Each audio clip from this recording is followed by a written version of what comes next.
ऐसे इतिहास के साथ छेड़खानी नहीं करने दी जाएगी। भारतीय जनता पार्टी के लोग हो चाहे अन्य करनी सेना के लोग हो, वो कान खोल कर सुन ले। ये जो बहुजन वर्ग है और ये जो आजाद समाज पार्टी और भीम आर्मी जब तक है तब तक किसी भी तरह ना तो इतिहास के साथ छेड़खानी बर्दाश्त की जाएगी, ना आरक्षण को खत्म होने दिया जाएगा। हम आपके माध्यम से कहना चाहते हैं कि आरक्षण जो विरोध वाले लोग हैं उनको दिन में तारे दिखा देंगे। आजाद समाज पार्टी और भीम आर्मी के लोग और उनके साथ पूरा ओबीसी समाज, क्योंकि मैं ओबीसी समाज से आता हूँ, ये ओबीसी समाज के साथ सबसे ज्यादा अधिकारों का हनन ये करते हैं और सबसे ज्यादा वोट भी उनकी प्राप्त करते हैं। मैं ओबीसी के भाइयों से कहना चाहता हूं कि मैं ओबीसी समाज का असली सपूत हूं। अपनी जान की बाजी लगाकर भी हम इस आरक्षण को खत्म नहीं होने देंगे। केवल आप हमारा साथ दें, आप आजाद समाज पार्टी और भीम आर्मी को सपोर्ट करें, क्योंकि ये आरक्षण के विरोध में दूसरी तरफ ये जो अन्नी पढ़नी करनी सेना है, दूसरी तरफ ये आरक्षण मांग रहे हैं कई अदर स्टेटों में, और यहाँ कहते हैं आरक्षण रहना नहीं चाहिए। अभी बीजेपी ने जो उनकी 18 मांगी मांगी है, उस पर क्या कहना चाहेंगे? जो भारतीय जनता पार्टी है वो पर्दे के पीछे से इतने बड़ा वर्ग ओबीसी, एससी, एसटी, आदिवासी माइनॉरिटी के खिलाफ एक खेल खेल रही है। ये जो मांगे ये सब प्रायोजित है, ये पहले से इनका प्रोग्राम प्रायोजित था। आंदोलन भी इन्होंने करवाया और खत्म भी इन्होंने कराया। और जो उसमें मांगे हैं, यदि उन मांगों पर आप चर्चा करें, संविधान की मूल भावना में आरक्षण, समतामूलक समाज की स्थापना करने के लिए, गैर बराबरी खत्म करने के लिए आरक्षण की व्यवस्था डॉक्टर साहब भीमराव अम्बेडकर जी ने अपने संविधान में की, ताकि जो लोग शैक्षिक रूप से, सामाजिक रूप से पिछड़े हुए हैं उनको मुख्य धारा में लाया जा सके। आप संविधान के खिलाफ काम कर रहे हैं। आप जो इतने बड़ा वर्ग जो 85% इस देश में रहते हैं उन लोगों के खिलाफ काम कर रहे हैं। इस किसी भी कीमत पर ये कान खोलकर सुन ले भारतीय जनता पार्टी के लोग, ओबीसी समाज जाग गया तो इनका तख्ता पलट कर देगा।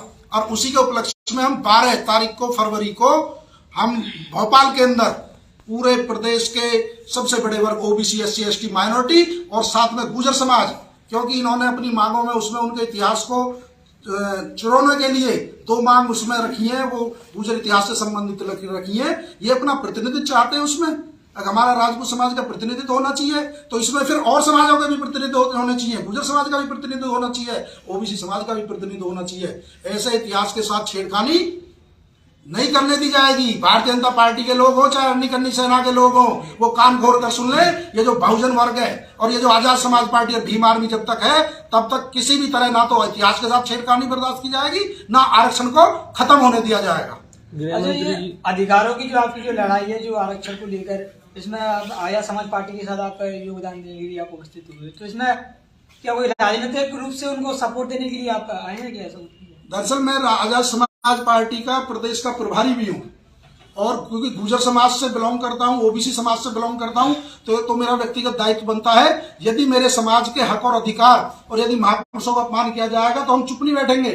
और मैं और मेरी पार्टी सड़कों पर उतर के और इनका 2023 में इनका तख्ता पलट करने का काम। एक न्याय यात्रा जो आप निकालने की आपकी पार्टी बात कर रही है, कहाँ से ये निकाली जा रही है और ये कब तक? सामाजिक न्याय यात्रा का उद्देश्य भी यही है कि जो संविधान विरोधी लोग हैं, जो आरक्षण विरोधी लोग हैं, जो लोकतंत्र विरोधी लोग हैं, क्योंकि देखिए मध्य प्रदेश में जनता बार बार वोट देती है और वोट देके अपने पसंद का लोगों को चुनना चाहती है, लेकिन ये लोकतंत्र को खत्म करके धनतंत्र शुरू करके खरीद के जनता की भावना के खिलाफ काम कर रहे हैं। जनता चाहती है वोट इन लोगों को बनाया जाए, ये संघर्षशील लोगों को बनाया जाए, लेकिन ये क्या करते हैं, इसने धनतंत्र से पैसे से खरीद के सरकार बदल देते हैं। इस बार जनता इनको जवाब देगी। और ये 12 तारीख की ऐतिहासिक रैली इनके ताबूत में आखिरी कील होगी भारतीय जनता पार्टी के में। ये संविधान विरोधी लोग किसी कीमत पे भी बर्दाश्त नहीं किए जाएंगे। ये इतिहास चुराने वाले लोग किसी भी तरह माफ नहीं किए जाएंगे, चाहे वो कितने बड़े संगठन के हों, चाहे वो कितने बड़े पदाधिकारी हों। किन किन मांगों के लिए भोपाल में जो आपकी जो आए दिन SC/ST एक्ट पर ये लोग उसे खत्म करने का प्रयास कर रहे हैं, आए दिन अत्याचार हो रहे हैं, आए दिन बहनों पर घटना हो रही है, ओबीसी का आरक्षण ये खत्म करना चाह रहे हैं। पंचायत चुनाव में इन्होंने ओबीसी का आरक्षण खत्म कर दिया, ओबीसी की आज तक जातिगत जनगणना इन्होंने नहीं कराई। जब बिहार के अंदर ओबीसी समाज की जातिगत जनगणना हो सकती है तो मध्य प्रदेश में जो इतनी बड़ी आबादी है उनके साथ ऐसा अन्याय क्यों? जिस दिन ओबीसी की जातिगत जनगणना होगी इनको दिन में तारे नजर आ जाएंगे, दूध का दूध पानी का पानी हो जाएगा। अब कितने लोगों की संख्या यहाँ है, प्रतिनिधित्व के आधार पर, संख्या के आधार पर, जिसकी जितनी संख्या भारी उसकी उतनी हिस्सेदारी, उसके हिसाब से इनको प्रतिनिधित्व देना पड़ेगा, इनको हक अधिकार देने पड़ेंगे। और ये जो संविधान विरोधी कार्य कर रहे हैं ये इस सत्ता पे नहीं रह पाएंगे। माननीय प्रभारी जी, आपके लगातार कार्यकर्ताओं पर प्रशासन द्वारा केस दर्ज किए जाते हैं, उनको दबाने का काम किया जाता है। इस तरह से आप आंदोलन की बात कर रहे हैं, तो आंदोलन को थोड़ा प्रभावी भी कम किया जाएगा, तो क्या करेंगे? देखिए, आजाद समाज पार्टी और भीम आर्मी का जन्म आंदोलनों से हुआ, संघर्ष से हुआ है। हमारे नेता हैं जो राष्ट्रीय अध्यक्ष है एडवोकेट चंद्रशेखर आजाद जी, उन्होंने पिछले 5 वर्षों में 3 वर्ष तो जेल में बिताए हैं। वो बहुजन समाज के लिए, उनके हकों के लिए, उनके पे जुल्म ज्यादती के खिलाफ, जब यहाँ मध्य प्रदेश के अंदर ओबीसी का आरक्षण था, राष्ट्रीय अध्यक्ष जी को पूरे दिन एयरपोर्ट पर रखा गया। आज करनी सेना के उनका प्रोग्राम प्रायोजित कराया जा रहा है इन पे भारतीय जनता पार्टी द्वारा। जब ओबीसी का कोई प्रोग्राम होता है तो कार्यकर्ताओं को पकड़ा जाता है, कार्यकर्ताओं को अरेस्ट किया जाता है। संविधान में सबको अधिकार है, आर्टिकल 19 हमें अभिव्यक्ति की आजादी देता है कि हम शांतिपूर्ण तरीके से अपनी बात सरकार तक पहुंचा सकते हैं, हम अन्याय के खिलाफ अपनी आवाज उठा सकते हैं, हम आंदोलन कर सकते हैं। लेकिन ये हमारा संवैधानिक अधिकार है। जो सरकार इस संवैधानिक अधिकार को कुचलना चाहती है, उसको सत्ता में रहने का कोई हक नहीं।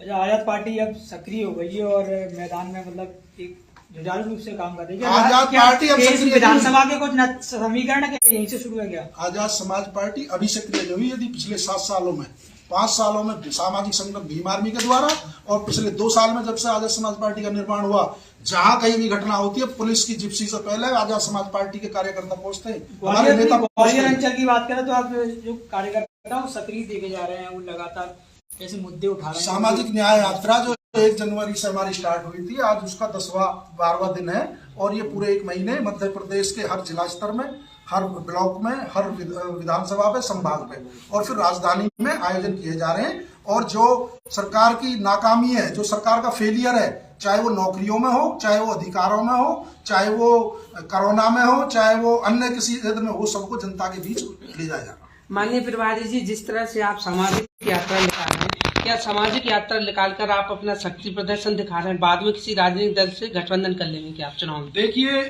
ये जो आप कह रहे हैं शक्ति प्रदर्शन, माननीय काशीराम साहब ने ये कहा था कि जब आपका सदन में बहुमत ना हो तो सड़कों पर बहुमत होना चाहिए।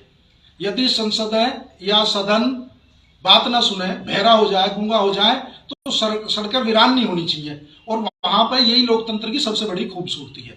हम अपनी आवाज उठाने के लिए, लोकतंत्र को मजबूत करने के लिए, संविधान को बचाने के लिए, आरक्षण को बचाने के लिए और जो आरक्षण विरोधी लोग हैं उनको सबक सिखाने के लिए मध्य प्रदेश का SC SC ST के साथ ओबीसी समाज जाग चुका है। और ओबीसी समाज आप 12 तारीख में आप देखना मध्य प्रदेश की भोपाल राजधानी में। अच्छा, अन्य पदाधिकारी भी कुछ कहना चाहेंगे? आजाद पार्टी के ओबीसी के नेता मतलब आपके साथ आए हुए हैं और योगदान दे रहे हैं। प्रदेश अध्यक्ष जी, देखिए, भीम आर्मी आजाद समाज पार्टी के तत्वाधान में संपूर्ण मध्य प्रदेश में जो सामाजिक न्याय यात्रा या फिर कभी ओबीसी आरक्षण की बात हुई हो और कभी हमारी बहन बेटियों के कोई भी ऐसे कोई प्रकरण आता है, चाहे हाथरस का मामला हुआ हो, चाहे फिर हमारा शिवपुरी का 2 बाल्मीकों को जो है शौच करने पर हत्या कर दी जाती है, इन तमाम मामलों में भीम आर्मी के लोगों ने जमीनी स्तर पर संघर्ष किया है और कई जगह जो है भीम आर्मी को बदनाम करने का भी अन्य दलों ने काम किया है। लेकिन आज जो सामाजिक यात्रा कर रही है, आज जो गैर बराबरी की जो व्यवस्था है, उसको बदलने का काम कौन जिम्मा लेगा? ये जिम्मा भीम आर्मी के कार्यकर्ताओं ने लिया है और जब तक हम लोग हैं जमीनी स्तर पर काम करेंगे। आप देखिए, कल की रैली देखिए, अब 10 तारीख में मेरा नाम है कि जिस तरह पहला दिन जब हमारा संभाग स्तरीय चालू हुआ तो हजारों की संख्या में लोग निकल के आए। उससे यह स्पष्ट होता है कि मध्य प्रदेश में हमारे लोग बदलाव चाहते हैं, क्योंकि शिवराज सिंह सरकार से और कांग्रेस से दोनों से हमारे लोग उग चुके हैं। उन्हें पता है कि भाई ये जो मानवर कांशीराम ने कहा था कि एक सांपनाथ है तो दूसरी नागनाथ है तो दोनों एक ही। जो बहुजन मिशन की राजनीति है ना, वो कुछ सच्ची कर रहा है, 1585 की बात कर रहा है, वो 85 का राज चाहता है, तो भीम आर्मी आजाद समाज पार्टी के लोग हैं। अच्छा, ये जो आपका दल है केवल 2-3 गिने चुने समाजों में बढ़ के रह गया कि अन्य समाजों को भी जोड़ा जा रहा है? देखिए, इसमें हमारे दल में आप बात करें तो हमारे साथ कुशवाहा भी है, मुस्लिम भी है, गुजर भी है। आप देख रहे हैं हमारे माननीय प्रभारी जी जो गुजर समाज से, हमारे नेता गुजर समाज के यहाँ बैठे हुए हैं। आप देखिए, तमाम गुजर समाज के लोग, कुशवाहा समाज के लोग वहाँ पहुंच चुके हैं और हमारे मुस्लिम समाज से यहाँ जिला अध्यक्ष ऑलरेडी बना रखा हमने और यहाँ का जिला प्रभारी वाल्मीकि समाज से बना रखा है और जो संभाग अध्यक्ष है वो कोली समाज से है। तो जुड़ना चाह रही है, उन सब जगह जगह हम संपर्क कर रहे हैं, बहुजन मिशन में जुड़ना चाह रहे हैं उन्हें पार्टी से जुड़ने का काम कर रहे हैं। और देखना हम लोग जल्द बदलाव करेंगे। और मध्य प्रदेश में हमारे माननीय प्रभारी जी ने आपसे एक बात कही थी कि जो भाजपा की जो है कब्र में आखिरी जो कील ठोकने का हमारी आया समाज पार्टी काम कर रही है। 2023 में देखना आप, हमारे बगैर हमारी सरकार नहीं बनेगी तो हम सरकार बनने भी नहीं देंगे हमारे बगैर। अगर आप लोग कुर्सी मोदी भी आई हुई थी कुछ समय पहले यहाँ पे आपकी चंद्रशेखर भाई से मिले थे देखिए, क्या कुछ ये राष्ट्रीय अध्यक्ष से मिले राजनीतिक थे तो उन्होंने चर्चा की है। और अगर वो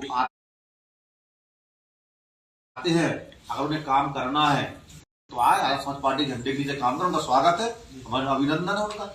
एक चीज जो इसमें रह गई थी बड़ी महत्वपूर्ण बात, क्योंकि इसमें 22 मांगों में 2 मांग ऐसी हैं जो डायरेक्ट गुर्जर समाज को इफेक्ट करती हैं। एक तो उन्होंने कहा है कि राजपूत समाज का प्रतिनिधित्व होना चाहिए इतिहास में, जो पाठ्यक्रम में पुस्तक है। दूसरा उन्होंने कहा जो उनके इतिहास में गड़बड़ी हुई है। मैं आपके माध्यम से बता देना चाहता हूं, क्योंकि मैं गुर्जर जाति से आता हूं और गुर्जर सम्राट मीर भोज का वंशज हूं, तो ये जो इतिहास जिनका नहीं होता वो इतिहास चोरी करते हैं, और ये चोरी हम बर्दाश्त नहीं करेंगे, चाहे वो भारतीय जनता पार्टी करे, चाहे उनका मुख्यमंत्री करे, चाहे करनी सेना करे। यदि वहां उनका प्रतिनिधित्व होगा तो गुर्जर समाज के भी 2 प्रतिनिधि रहेंगे, और उनके वंशजों के होते हुए पूरे प्रदेश में गुर्जर आंदोलन होगा। यदि उनके